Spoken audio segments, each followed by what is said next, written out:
Hi guys, good morning. Welcome back. Today we're going to be talking about simplifying rational expressions, multiplying rational expressions, and dividing rational expressions. It sounds crazy, but it's really pretty simple. All we're talking about when we say rational expressions is we're talking about a fraction of polynomials, basically, or the quotient of polynomials, or the ratio of polynomials, okay? Whenever I have the quotient, a fraction, the ratio of two polynomials, I'm talking about a rational expression. And a rational expression is in simplest form when its numerator and denominator are polynomials that have no common denominators. They have nothing that they can each factor out of each other, okay? So we're going to first start off with looking at some examples of some simplified rational expressions and some not in simplest form. All right, so let me go ahead first of all, and let me just block this out for a second so that way we don't focus on that. All right, so let's just fill that up. Let's go ahead and make it. All right, so in simplest form, the first one we've got two different rational expressions. This first one I've isolated in red. X plus 1 over x minus 1. That's it, you're done. A lot of people are tempted to say, wait, Mr. Morrow, hold on. You can cancel out the x. Are you allowed to cancel out individual pieces of polynomials? No. The only way you can cancel out polynomials, guys, is when you have an exact polynomial divided by an exact polynomial. Bless you. So for example, if I have x plus 3 divided by x plus 3, that's going to equal 1. They cancel. Whenever you divide anything, number, variable, polynomial, whenever you divide anything by itself, it's got to be exactly by itself, it's going to equal 1. 5 divided by 5 is 1. X divided by x is 1. Xy squared divided by xy squared is 1. X plus 3 divided by x plus 3 is 1. But in this case, x plus 1 divided by x minus 1, you cannot, I repeat, you cannot take away individual pieces. You cannot say, oh, wait, Mr. Morrow, we'll just make this a negative 1, and then it'll just be negative 1 because x divided by x is 1, and 1 divided by negative 1 is negative 1. No, that is wrong as well. This is completely simplified, my brothers. Next, x squared plus 3x plus 2. Trust me, I have seen people, it's not, their fault, they just weren't taught correctly. But I have seen people do this. Oh, let's get rid of the 2 3's. No. Even if it said 3x, you cannot cancel those out. No. That's as simplified as it gets. And I'll prove it to you. Whenever you have a polynomial over a binomial, you've got to factor out the polynomial if possible. So we're going to go ahead and factor out this top trinomial, the numerator, and it's going to be x plus 1 and x plus 2. So now, do any of these binomials cancel out? So that's why it's in simplest form. But just caveat emptor, okay? Buyer beware. You've got to factor that out. This whole chapter is going to be nothing but factoring, and then it's like a game after you factor it, and you just cancel things out. It's pretty fun, in my opinion. Okay, now, let's go ahead. Not in simplest form. Not only am I going to show you why they're not in simplest form, but we're going to go ahead and make them in simplest form. Put them in simplest form. I've got x over x squared. Okay, what's that going to simplify to? 1 over x, so that's not simplified. 3 times x minus 3 in parentheses divided by x minus 3. What can I cancel out here? Thank you, the x minus 3 and the x minus 3, because I have an exact polynomial being divided exactly by itself, and that's going to equal 1. So this answer would be 3. And then here, my brothers, I'm going to have to factor both. So I've got x minus 3, and x plus 2. Very good. And then down here, I've got x minus 1 and x plus 2. Which ones can I cancel? The x plus 2 cancels the x plus 2, so my simplified form is x minus 3 over x minus 1. Does that make sense to everybody? Okay. Give me 1 second. Okay, sorry about that little break there. All right. So, you simplify a rational expression basically just how we did it in these last 3 examples by dividing out the common factors in the numerator and the denominator. Factoring the numerator and the denominator will help you find the common divisors. That's the key here, okay? Factoring. Remember, they can give you trinomials to factor. They can give you 4-term polynomial to factor by grouping. Remember we saw that on the test. They can give you a trinomial with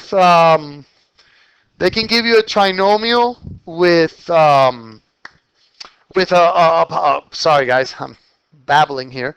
They can give you a trinomial where you have a leading coefficient that is other than 1, like 3x squared plus 5x minus 12, you know? And you'd have to factor that. Remember, we use the cubic method. Okay, so let's practice some of this. Let's simplify. X squared plus 7x plus 10 over x squared minus 3x. All right, let's go ahead and factor these. What do we got? X plus 5, x plus 2. I like the enthusiasm, and I like the speed. Over x plus 2x minus 5. I like the speed. I like the enthusiasm. Now, this is where I think it's kind of fun. It's kind of like a game at this point. X plus 2 cancels with x plus 2. I'm left with x plus 5 over x minus 5. Done. Yes, sir. Okay, we had just talked about this. And thank you again for asking. He was just asking if it's 2 different signs you can't cancel. You can't just cancel this, Mr. Moore, go -1. No, you cannot do that. Thank you for asking, and I'm going to repeat it one more time. The only way you can cancel out polynomials is if you have the same exact polynomial divided by the same exact polynomial. For example, x plus 2 and x plus 2 are exactly the same polynomial. So they will get canceled because they're the same exact polynomial. They cannot be different by not even 1 negative, my brother. So thank you again. Is that clear, though, to everybody? Okay, thank you very much. Okay, number 2. All right, now we're getting quick on this. Very good. We got -4x over y, someone told me. How did you get that? Well, remember, we isolate the numbers first. 24 divided by -6 is -4. X cubed divided by x squared. Get rid of the 2 x's down here. Get rid of 2 up here. You're left with 1. Y squared over y cubed. Get rid of the 2 in the numerator. Get rid of 2 in the denominator. You're left with 1y. You are done. That's it. Over. Number 3.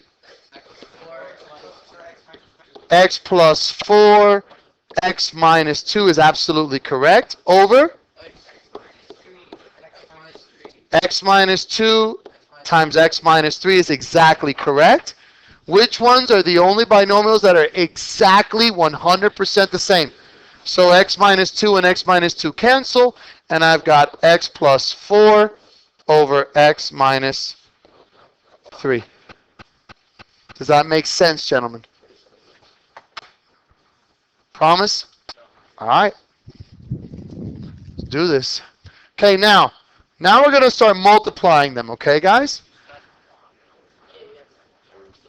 I'm sorry. Hold on. Ah, thank you. I didn't see that one at the bottom. Thank you, gentlemen. Okay, now on this one, this is a pretty good one. And whoever said take out a negative, thank you. Good job. Whenever you have this type of situations and you see that an x is a negative, okay, you don't want the leading coefficients to be negative on average. So a nice, easy way to do this is to simply factor out first a -4. When you factor out a -4, you're going to get x minus 3. And then you're going to have, of course, this is a difference of squares in the denominator. So that's x plus 3 over x minus 3. Then you cancel the x minus 3's. So my answer would be negative 4 over x plus 3. Now, we're human beings, and sometimes we forget things. And you're on a test, you're on an SAT, you're on an ACT, on a midterm, on a final. You get stressed out. Oh my God, what am I doing? And then you mess up. And you forget to factor out by a negative 4. Let me show you how you're not going to be that hurt. Let's say you just go ahead and factor out a 4 from the numerator, gentlemen. You're going to have 3 minus x.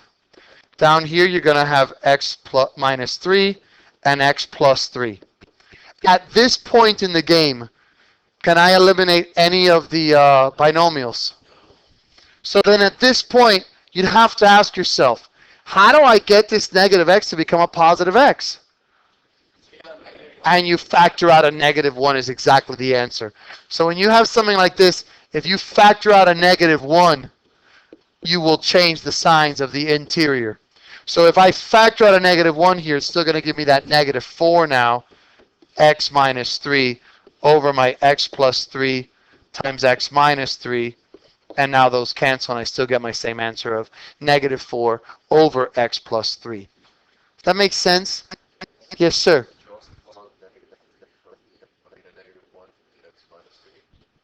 Okay, the question was, instead of going that route, can I take this x minus 3 and pull out a negative from there?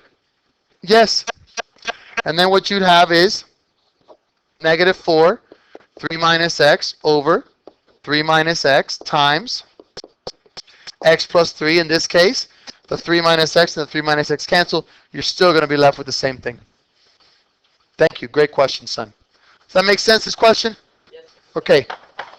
Let us move on now, guys. Now we're going to multiply and then we'll divide.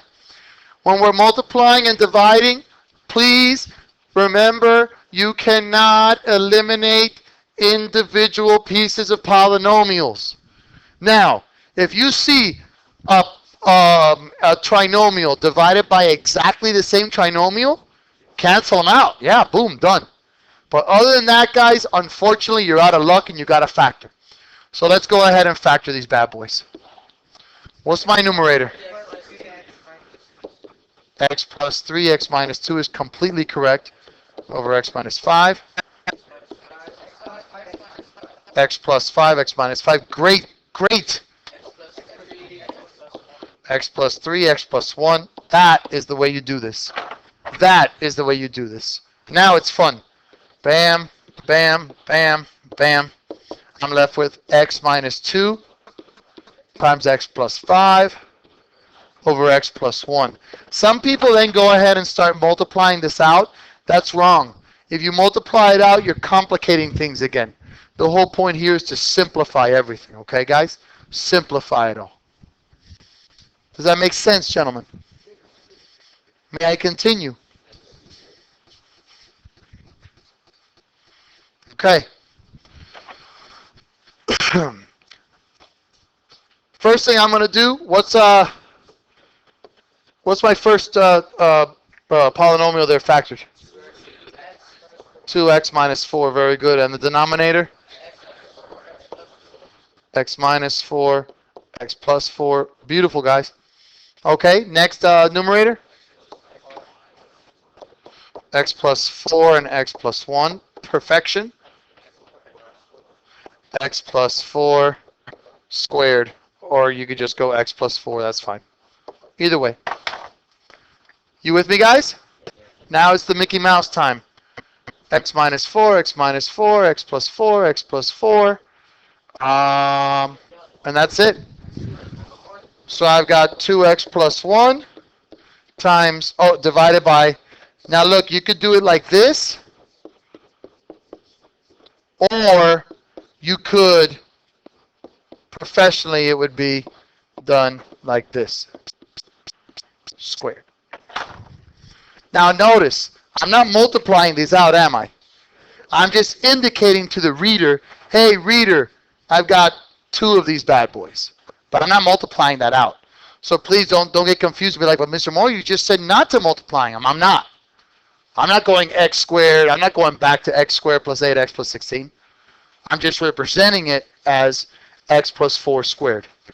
Does that make sense, boys? Okay, great. Next, division. Remember, for division, just like regular division of numbers, stay, change, flip.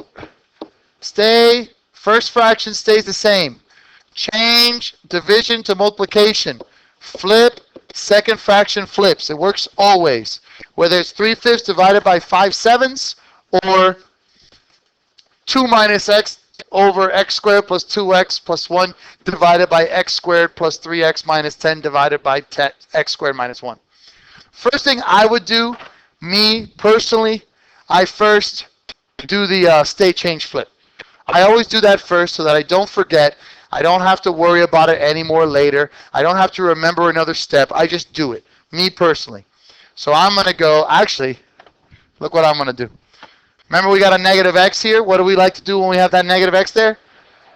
Good job. So I've got negative times x minus 2. Let me write that neater. Sorry. Got negative times x minus 2 over, let's go ahead and factor that bad boy. X plus 1, or Simon, yes, you could do x plus 1 squared, yes. Okay, now that's stay, change from division and multiplication. Now flip. So I got x squared minus 1 up here, and then x squared plus 3x minus 10 down here. So now x minus 2, x plus 1 squared times x plus 1, x minus 1, and then we got x, very good, thank you guys, x plus 5, x minus 2. Boom, done. X minus 2 cancel with x minus 2. One of these x plus 1s cancels out this x plus 1, and I'm left with then negative x minus 1 over x plus 1 times x plus 5, or vice versa. Because of the commutative property, you could say x plus 5 times x plus 1. Doesn't matter. Does that make sense? Not too bad, right? It's easy, yeah. If you know how to factor, we're golden here. If you don't know how to factor, it kind of makes it a little bit more difficult. Okay, so let's do it. Stay.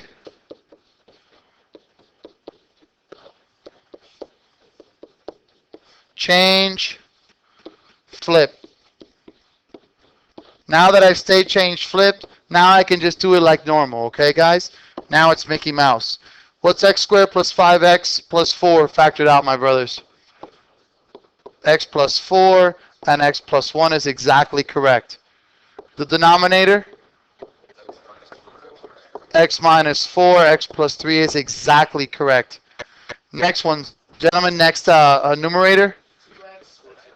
2x, x minus 3. Very good. Very, very good on that one. Nice. I like that. Just had to factor out a GCF.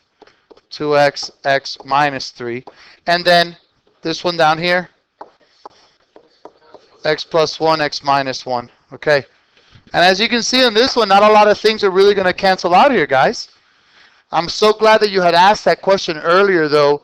The whole, can I cancel out x plus 4 and x minus 4 is just by a negative? I'm glad you asked that. Because you know now the answer is no, you cannot. In this particular case, guys, it's just the x plus 1. That's the only thing that cancels. So, believe it or not, I mean, if we factored everything correctly, which we did. No, we did. Yeah.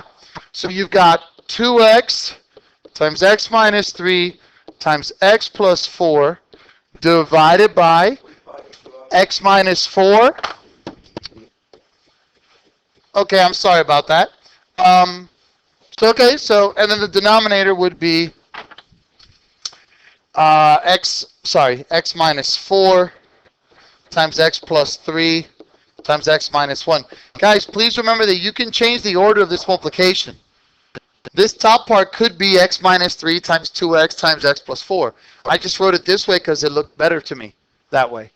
I mean, but the commutative property states that you can change the order of multiplication problems and not change the value of the answer. Let us continue, please. Okay? How about this one? Let's first do stay,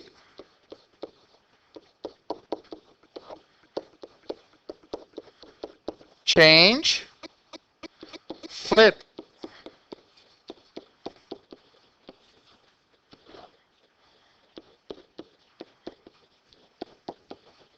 Okay, stay, change, flip. Now, let's factor. What's my first numerator factored out? X plus 1, x plus 7. That's exactly correct. How about this bottom one? X plus 3 and x minus 4. Very good. Excellent. Thank you. How about this up here? The top one is prime here, guys. Nothing. 24. We got 2 and 12. That's not going to give me 13. We got 8 and 3. That's not going to give me 13. We got 6 and 4. It's not going to give me 13. We're out of gas there. So, yep, that's exactly correct, sir. It's just going to be x squared plus 13x plus 24. That's exactly correct. And then how about the bottom?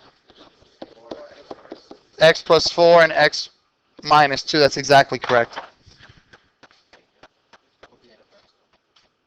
Wow. Okay, the can't. You know what? I probably screwed up. And I probably wrote this wrong. Probably wrote it wrong, guys. But okay, if that's... I'm going to just check the book right quick. I'm a little bit inquisitive now. I want to see if I screwed up.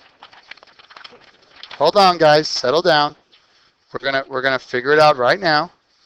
If I screwed up, I screwed up, and we fix it. It's no big deal. It's no big deal, guys.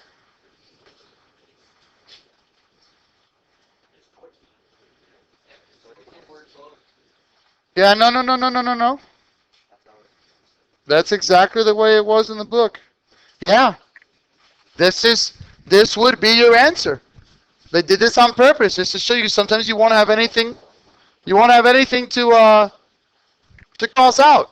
So your answer here would be literally x plus 1 times x plus 7 times x squared plus 13x plus 24 over x plus 3, x minus 4, x plus 4 over x minus 2. That's exactly correct. It's just long, nothing canceled. But that is correctly how you do it. Exactly how you do it. Does that make sense, my brothers? All right. We're going to take the rest of the class and we're going to practice, okay? That's it for our notes, right?